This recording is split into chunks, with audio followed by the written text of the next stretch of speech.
읽어드린 말씀으로 만민에게 임한 구원의 복음이라는 제목으로 하나님께서 우리에게 베푸신 그 구원의 은혜를 누리게 되기를 간절히 소원합니다. 오늘부터 다시 열왕기상 8장 말씀을 함께 나누게 되었습니다. 그리고 열왕기상 8장 41절부터 43절의 말씀은 이방인들, 그 중에 하나님을 섬기고 경외하길 원하는 이방인들을 예로 들어서 솔로몬이 기도하는 장면이 기록되어 있죠. 즉 구약시대 때 하나님은 이스라엘의 하나님이라고 말할 수 있겠지만 그를 믿고 섬기길 원하는 모든 민족의 하나님이라는 사실을 성경을 통해서 우리는 알 수 있어요. 어떤 성도들은 성경을 읽어보지도 않고 구약시대 때 하나님은 독선적이시고 무서운 하나님이라고 생각하며 이스라엘 백성들만 사랑하시고 이스라엘 백성들만 택하시고 이스라엘 백성들만 구원하시고 그들을 그렇게 인도해 주셨다라고 생각하시는 분들도 더러 있겠지만 하나님께서는 예수 그리스도로 말미암아 구원받은 성도가 우리에게 이렇게 적용되기 전까지는 이방인들 중에 하나님을 사랑하고 섬기고 율법을 지키길 원하는 자들에게도 동일하게 당신의 택한 백성의 축복을 허락해 주셨어요. 그리고 솔로몬은 바로 이러한 부분을 두고 하나님께 청원 기도하고 있죠. 유럽이나 미국 같은 나라들은 이스라엘이라는 나라에 대한 호의가 상당히 높죠. 그 나라에 대한 환상이 있어요. 경제적인 측면에서도 있겠지만 중요한 사실은 유럽과 미국이 믿는 기독교가 이스라엘의 나라에 근간을 두고 있기 때문이에요. 그래서 실제로 우리나라에도 이스라엘이라는 나라에 대한 호의가 참 높죠.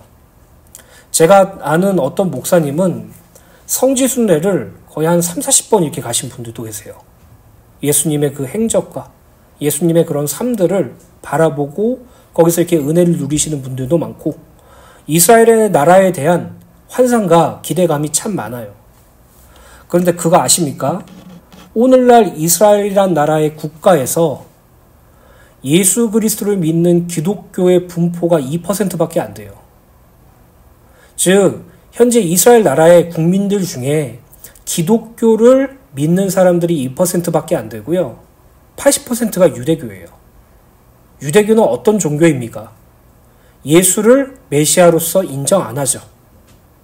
우리가 성경을 통해서 확인했듯이 율법을 지키고 규례와 규칙을 지키고 하나님께서 명령하시는 것을 준수하는 종교가 유대 종교예요. 그 외에 이슬람이 약 14%로 기억하고 있고요.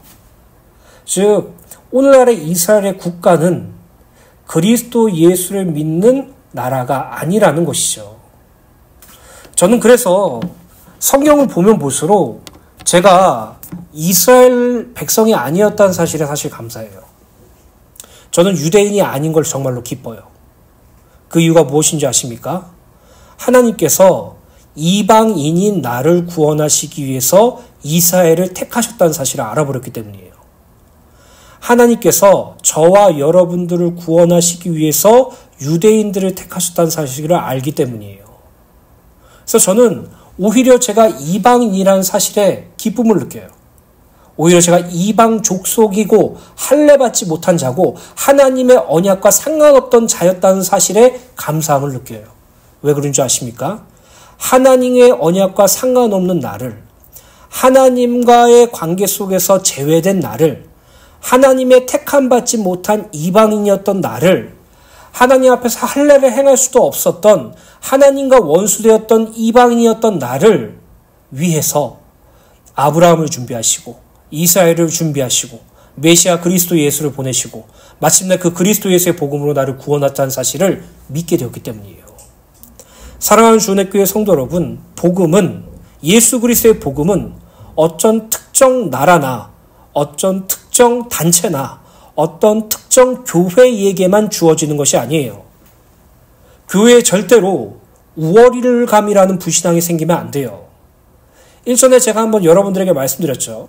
어떤 국가든 어떤 단체든 심지어 어떤 교회든 자신의 우월성을 증명하기 위하여 가장 먼저 하는 행동이 뭐라고 말씀드렸어요?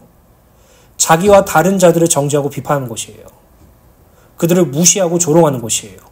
거기서 내 교리, 나에 대한 말씀이 정확하고 맞다라고 판단하려고 하는 것이죠. 복음은 그런 것이 아니에요.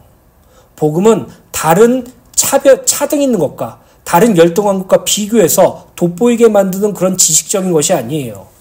복음은 진리예요. 유일한 것이에요. 우리를 구원할 수 있는 유일한 방법이죠. 그럴 때는 우리는 우리 스스로 우리 교회가 최고야라고 생각하시는 분들이 있다면 좀 진지하게 신앙을 돌아보면서 정말 고민해 보셔야 돼요. 저는 한국교회에서 문제 중에 하나를 자아의탁이라고 생각이 들어요. 자아의탁은 무엇이냐 하면은 내 생각을 다른 존재에게 맡기는 거야. 내 자아를 다른 존재에게 맡기는 거야. 누구에게 맡깁니까? 오늘날 한국교회는 목사들한테 맡겨요. 소위 이 사람이라면 하나님께 쓰임받는 것이 확실하다라고 느껴지는 그러한 사람들에게 자아를 의탁해요. 그래서 그 사람이 하라는 대로만 하면 나도 그 사람처럼 신앙이 뛰어날 것이라고 생각이 들고, 그 사람이 명령하는 대로만 하면 내가 하나님께 복을 받을 수 있을 것이라고 생각해요. 그건요, 사람 숭배하는 거거든요. 근데 우리는 예전에 너무나도 당연하게 우리 교회가 남들 교회보다 더 뛰어나, 우리 교회의 말씀이 다른 교회의 말씀보다 더 정확해, 우리 교회 목사님이 다른 교회 목사님보다 더 확실해라는 것을 자부심으로 삼아서 그것을 복음으로 혼동해서 그것을 가지고 열등감과 우월감을 항상 비교하며 신앙생활을 한다니까요. 기억하시잖아요. 4,000년 만에 회복된 복음? 복음은 항상 회복되어 있었어요. 그리고 그 복음을 계시하는 분은 오직 하나님이죠. 사람이 연구해서 정확한 복음을 깨닫는다? 불가능해요. 사람이 공부해서 정확한 복음을 깨닫고 거기에 복음으로 살아간다? 불가능해요. 만약에 사람의 노력과 열심과 지식과 지능으로 복음을 해석할 수 있다면 그리스도 예수의 십자가 대속은 아무런 가치가 없는 것이에요. 왜 그런 줄 아십니까? 은혜로 주어졌기 때문이에요. 우리가 받은 구원, 우리가 깨달은 진리, 우리가 누리는 복음은 하나님의 은혜로 말미암아 가능하기 때문이에요. 그래서 저는 다시 말씀드리지만 저는 제가 이방인이라는 사실이 너무나도 기뻐요. 저는 제가 하나님의 언약과 상관없는 자였다는 사실에 기뻐요. 저는 하나님 앞에서 할례받지 못한 이방인이라는 사실에 너무나도 감사해요. 저는 하나님의 율법과 상관없던 제 자신에게 대해서 너무나도 감사해요. 왜 감사하느냐? 하나님이 나를 위해서, 나를 구원하시기 위해서 하나님 앞에 연약하고 하나님이 누군지도 모르고 하나님 앞에 죄인이었고 하나님께 원수였던 이방인이었던 나를 위해서 그리스도 예수를 보내셨다는 사실이 너무나도 확연하게 믿어지니까, 그 예수가 나를 구원하시기 위해서 십자가에 죽으셨다는 사실이 너무나도 절감하게 되니까, 그분이 나를 의롭게 하시기 위해서 부활하시고 나에게, 이방인인 나에게 성령을 주셨다는 사실을 내가 믿을 수밖에 없으니까. 여러분, 이방인임에 감사하세요.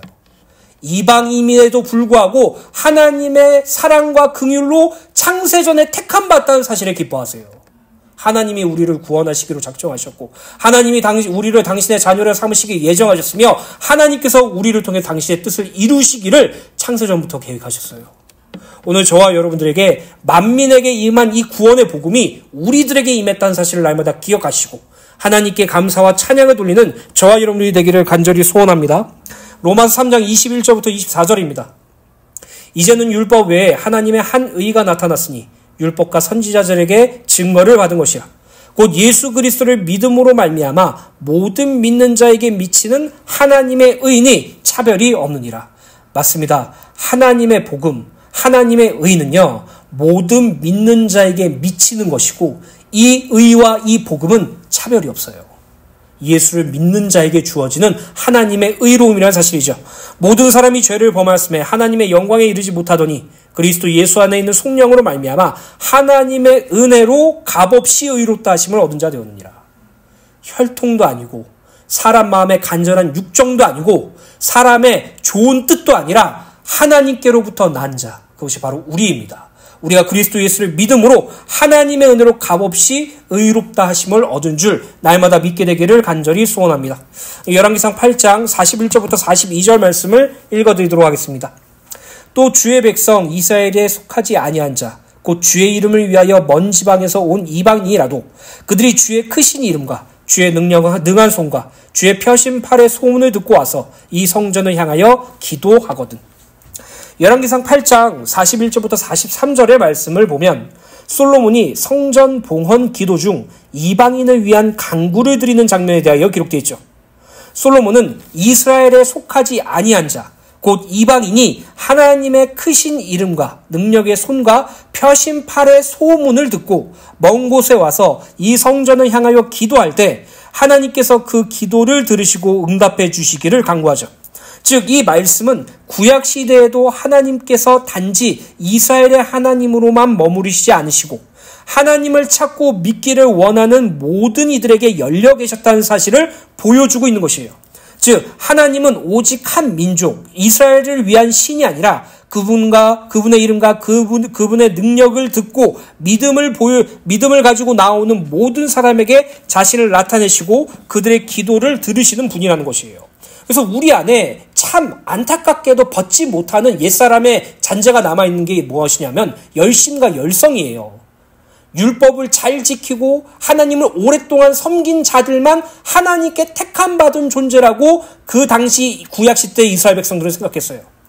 우리가 아브라함의 후손이고 모세의 율법을 받았고 나면서부터 지금까지 하나님의 율법을 지켜고 하나님 앞에 제사를 드렸기 때문에 그것으로 말미암아 우리는 하나님의 택한 백성이라고 생각했죠. 그리고 그 생각 때문에 그들은 이방인들을 개나 돼지처럼 봤어요. 하나님의 택함에서 제외받은 그런 하등한 종족으로 봤죠. 그런데 여기 보면 뭐라고 말하고 있습니까? 이스라엘에 속하지 아니한 자 곧 주의 이름을 위하여 먼 지방에서 온 이방이라도 그들이 주의 크신 이름과 주의 능한 손과 주의 펴신 팔의 소문을 듣고 와서라고 말하고 있죠. 이방인들은요 나면서부터 하나님께 택한 백성들이 아니었어요. 이방인들은요 하나님의 율법이 뭔지도 몰랐어요. 지금 말하고 있는 이 구약시대 때 이방인들은 할례가 무엇인지도 몰랐어요. 그냥 우상 숭배하는 존재들이었죠. 근데 그들이 하나님의 능력과 하나님의 역사의 소문을 듣고 하나님을 섬기고자 하는 마음이 생겼다는 것이죠.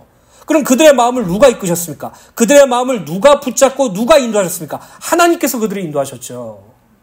여러분, 열심히 신앙을 증명하는 것이 아니에요. 얼마나 오래 했느냐가 내 신앙을 점검하는 것이 아니에요. 하나님의 은혜로만 가능한 것이에요. 오늘 저와 여러분들이 그리스도 예수를 믿는 믿음 안에 살아가게 되기를 간절히 소원합니다. 이는 하나님께서 어떤 사람이나 민족에 관계없이 하나님을 찾고 믿으려는 모든 이에게 구원의 기회를 주시는 분이라는 사실을 밝히고 있죠. 그리고 구약 성경을 살펴보면 이방인임에도 불구하고 하나님을 온전히 섬긴 인물들이 상당히 많이 기록되어 있어요. 그중 대표적인 인물로는 구약의 역사적 순서에 따라 말하자면 아브라함과 욥을 들 수 있죠. 물론 아브라함을 이방인이라고 부르는 것은 쉽지 않아요.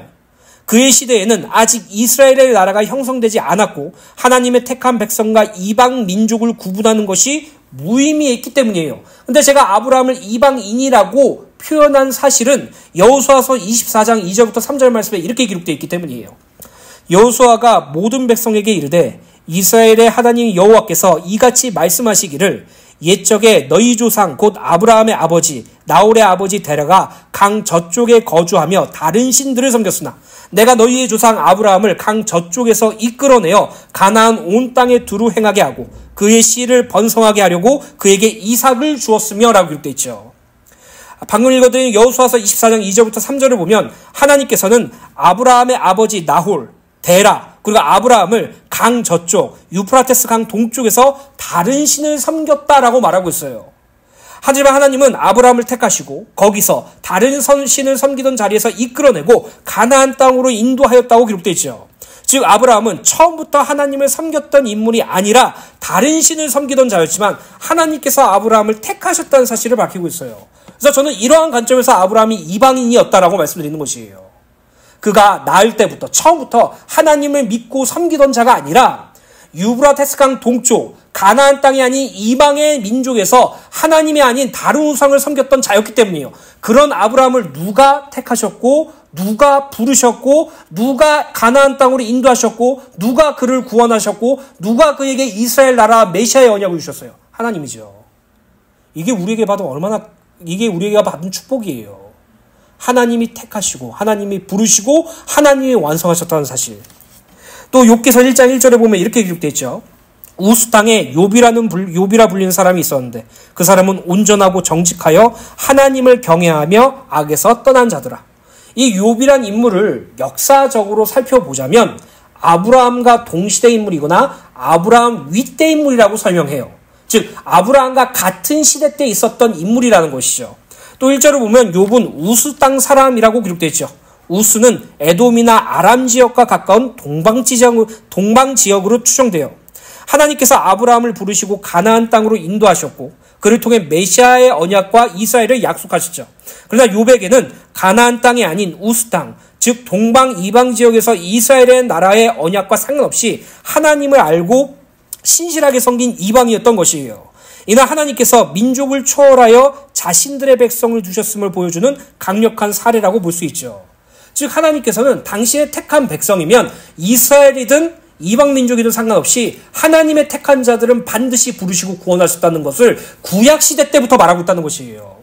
그냥 이스라엘 백성들만 사랑하고 이스라엘 백성들만 편애하고 그 외에 다른 모든 민족들은 죽든 말든 신경 쓰는 그런 독선적인 하나님이 아니라 그를 믿기를 원하고 그를 신실하게 섬기기를 원하는 모든 자들에게 구원을 베푸시는 하나님이라는 것을 구약시대 때부터 알려주었다는 것이죠. 그뿐만이 아닙니다. 출애굽기 12장 38절을 보면 이스라엘 백성이 애굽에서 나올 때 수많은 잡족이 그들과 함께 올라오며 라고 기록되어 있어요.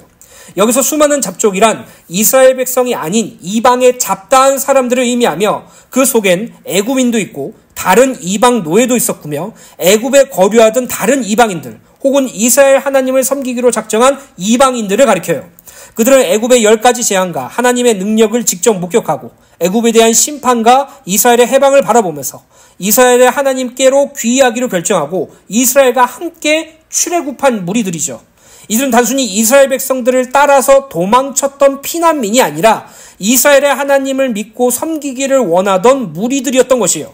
그리고 하나님께서는 이스라엘과 함께 애굽에서 나왔던 이 수많은 잡족들에게 할례와 율법을 지키도록 명하시며 하나님의 언약 공동체 안에 들어올 수 있는 길을 열어주셨죠. 출애굽기 12장 48절부터 49절입니다. 너희와 함께 거류하는 타국인이 여호와의 유월절을 지키고자 하거든 그 모든 남자는 할례를 받은 후에야 가까이 하여 지킬지니 곧 그는 본토인과 같이 될 것이나 할례 받지 못한 자는 먹지 못할 것이라. 본토인에게나 너희 중에 거류하는 이방인에게 이 법이 동일하니라 하셨으므로. 여기서 본토인은 누구를 의미합니까? 이스라엘 백성들을 가리켜요. 즉 너희들 중에 이방인이 유월절을 지키고자 하면 할례를 하도록 하고 그리고 유월절을 지키게 하라고 말하고 있는 것이에요. 하나님께서는 이방인들에게도 당신의 백성으로 삼아주시는 강력한 예시가 될 수 있겠죠. 그뿐만이 아닙니다. 여리고성의 기생 라합과 모압 여인 룻은 둘 다 이스라엘 민족 출신이 아닌 이방인이었지만 하나님을 향한 믿음과 순종으로 하나님의 구원 계획에 참여했고 결국 다윗과 예수 그리스도의 족보에 포함되었죠. 이것 또한 구약시대로부터 이방인에게도 구원의 문을 열어주셨음을 상징적으로 보여주는 것입니다. 이처럼 구약시대에도 하나님의 구원은 이스라엘만의 독점적인 특권이 아니고 이방인들에게도 열려있으며 이는 신약의 이방 선교와 사도 바울의 사역으로 이어져 오늘날 이방인이온 우리에게까지 적용되었던 것이에요. 그래서 창세기 12장 1절부터 3절 말씀, 하나님께서 아브라함을 부르시고 아브라함에게 처음에게 주신 언약을 좀 주의 깊게 살펴봅시다. 읽어드릴게요. 여호와께서 아브라함에게 이르시되 너는 너의 고향과 친척과 아버지의 집을 떠나 내가 내게 보여줄 땅으로 가라. 내가 너로 큰 민족을 이루고 내게 복을 주어 내 이름을 창대하게 하리니 너는 복이 될지라. 너를 축복하는 자에게는 내가 복을 내리고 너를 저주하는 자에게는 내가 저주하리니 땅의 모든 족속이 너로 말미암아 복을 얻을 것이니라 하신지라. 하나님께서 누구에게만 복을 주시겠다고 말씀하셨나요? 아브라함과 그의 자손들에게만 복을 주시겠다고 말했나요? 아니죠. 땅에 있는 모든 족속들이 아브라함으로 말미암아 복을 얻을 것이라고 말하고 있어요. 이 말은 땅에 있는 모든 족속들이 아브라함의 후손, 다윗의 후손으로 오신 그리스도 예수로 말미암아 하늘에 속한 신령한 복을 받게 될 것이라는 말씀이죠. 그리고 이 땅에 속한 모든 족속이 바로 우리예요. 우리가 바로 땅에 속한 모든 족속, 이방인들이죠. 하나님께서는 아브라함을 부르실 때부터 우리를 구원하시기로 작정하셨어요. 그래서 저는 이번 주일날 찬양을 부를 때 이 시간 너의 마음속이라는 찬양을 부를 때마다 너무나도 감격스러워요. 하나님께서 저에게 속삭여주는 말씀 같아요. 하나님께서 얼마나 나를 사랑하시는지, 나를 위해 저 별을 만들고 세상을 만들고 아들 대신 그리스도 예수를 보냈다는 그 말씀이 저에게 얼마나 절절하게 다가오는지. 저는 그래서 보잘것없고 드러낼 것도 없지만 하나의 확신이 있어요. 이 세상이 창조된 이유는 나 때문이에요. 이 세상에 아담과 하와를 만드신 이유는 나 때문이에요. 이 세상에 그리스도 예수를 보내신 이유도 나 때문이에요. 왠지 아십니까? 나를 창세 전부터 구원하시기로 작정하셨기 때문에. 그래서 제가 예전에 표현하던 말이 있잖아요. 이 75억, 80억의 인구가 다 사라지고 세상에 나 혼자만 있다고 할지라도 하나님은 그리스도 예수를 보내셨고 그리스도 예수는 나 혼자를 위해서 십자가에 달려 죽으실 것이라고요. 그게 하나님의 긍휼하심과 자비하심과 사랑하심이에요. 오늘 이방인된 우리를 구원하시기 위하여 창세전부터 구원을 계획하신 하나님께 영광과 찬양을 드리시길 예수님의 이름으로 간절히 축복합니다. 계속해서 열왕기상 8장 43절입니다. 주는 계신 곳 하늘에서 들으시고 이방인이 주께 부르짖는 대로 이루사 땅의 만민이 주의 이름을 알고 주의 백성을 이스라엘처럼 경외하게 하시오며 또 내가 건축한 이 성전을 주의 이름으로 일컫는 줄을 알게 하옵소서.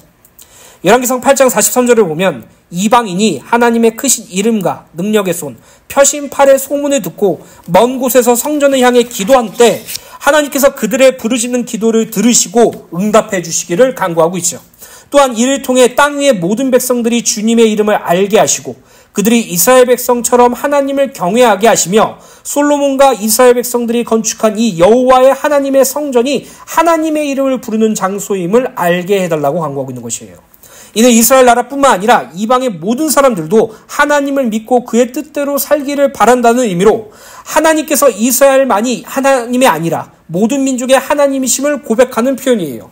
그래서 아람의 장구였던 나아만이라는 사람을 기억하시죠?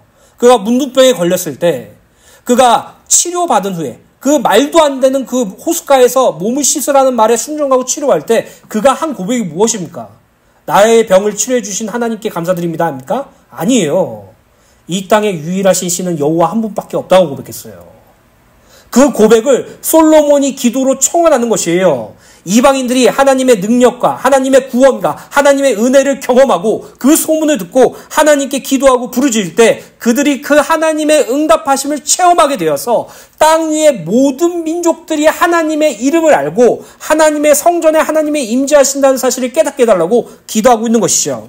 솔로몬은 하나님께서 당신을 온전히 섬기기를 원하는 이방인들의 기도에 응답하시고 그로 인하여 모든 백성들이 하나님을 경외하게 될 때 솔로몬과 이스라엘 백성들이 건축한 이 성전이 여호와 하나님의 이름이 불려지게 해달라고 간구하고 있어요.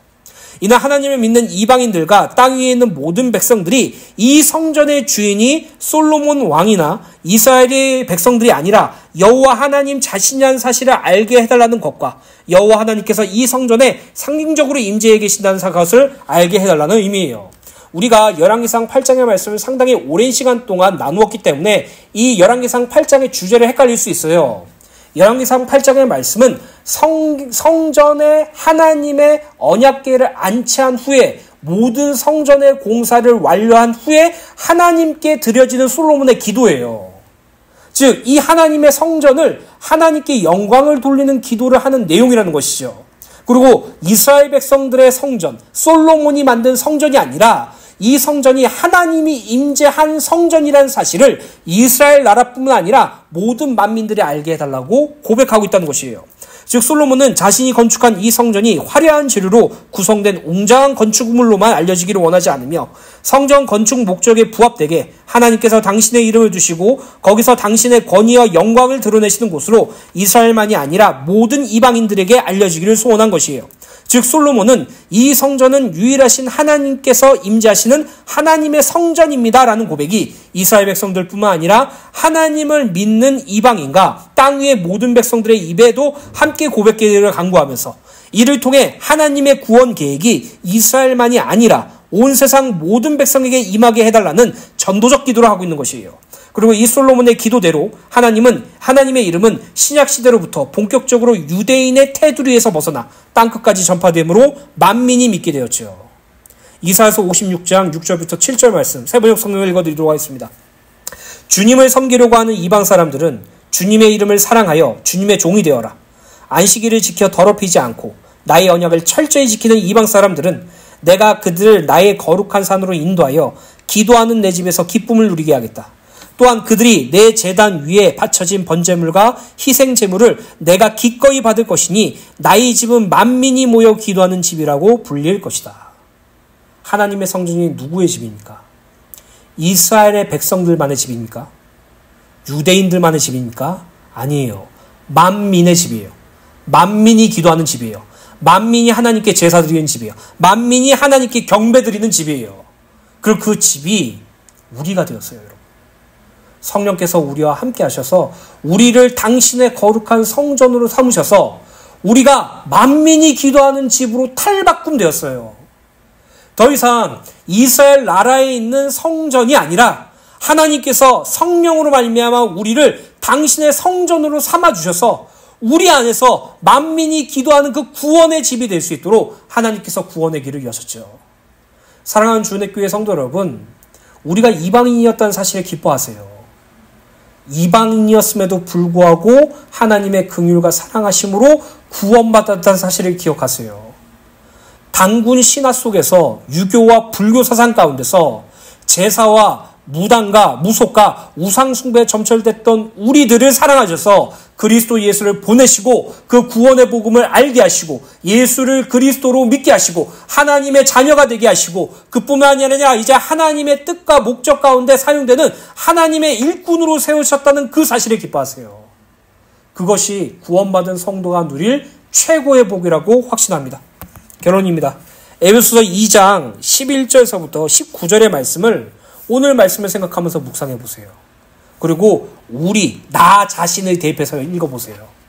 에베소서 2장 11절부터 17절의 말씀, 19절의 말씀은 그 당시 초대교회에 있었던 이방인들에게 하신 말씀이기도 하지만 더욱 중요한 건 우리에게 주신 말씀이에요. 이 말씀을 하나하나 설명하기엔 시간이 많이 가기 때문에 이 말씀을 천천히 읽어드리고 마치도록 하겠습니다. 에베소서 2장 11절부터 19절입니다. 그러므로 생각하라. 너희는 그때 육체로는 이방인이요 손으로 육체 행한 할례를 받은 무리라 칭하는 자들로부터 할례를 받지 않은 무리라 칭함을 받은 자들이라.